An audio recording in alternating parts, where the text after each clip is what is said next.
Well, hello there. Something different for you today. I had the opportunity to tour the new Dodo Coffee building today in Fayetteville with co-founder, co-owner, roaster, and most everything else at Dodo there, Isaiah Ojeda. I'll admit I didn't know much of what was going on at the corner of McMillan and Weddington, but they're getting close to being done. Yeah, so we are at the main entrance here. This is where a majority of the people will probably enter from the parking lot, and it opens up into this open air courtyard with bathrooms on either side. And we really like this space. You can tell it's 95 degrees out today, and inside feels like 70 to 80. And that was architecturally designed with these breeze holes.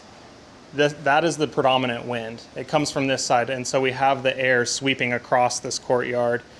Being that it's all shaded too, it really cools it off. The concrete does a really good job of keeping it cool. That's why we went with brick siding and stuccoed walls. Overnight, these walls cool themselves, and then the ground temperature will also level out a lot of the extreme heat, extreme cold. It's not going to be perfect, but for an open courtyard, it feels really nice. It feels air conditioned, if you will. And I think we're going to have gas burners in here as well for when it gets really cold.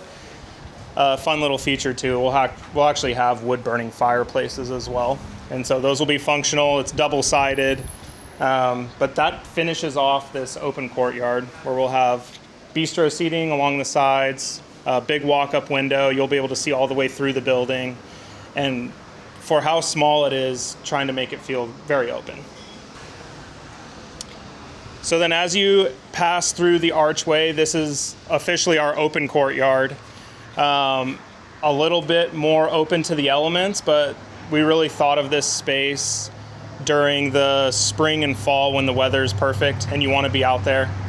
And we built it into the building specifically because these windows can actually become a part of the building space.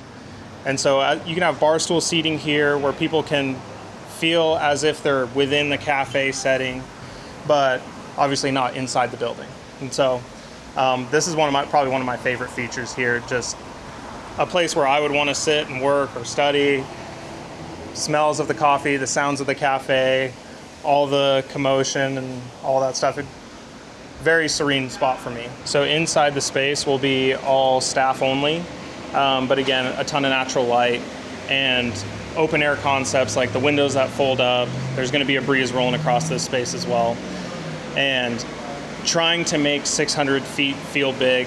So you use the natural light, you use the high ceilings and some really sweet accents to make it feel not 600 square feet. And so I think we've done a really good job on the design and the flow of all the space. There's obviously a lot of stuff going on in here right now, but standing in here, you feel like it's bigger than what it is. And so a lot of details and design that has gone into this whole space, and something that we're proud of and excited to share because every little detail, every light placement and tile edge and curve and window has been thought of ultimately to just be a real flagship statement for us. So this entrance is on the northeast corner of the property. It's the one that intersects on Weddington and Marinoni.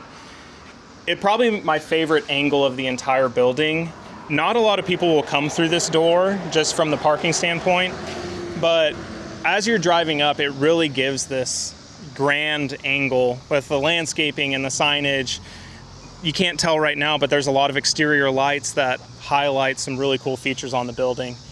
And when you get to stand back here and look at it, it's probably my favorite angle. There's a couple reasons for that. The first one is that this was our original architectural rendering, was from this angle. So to actually see it at this point now, it's pretty special for us. The opening date? Well, we should know very soon.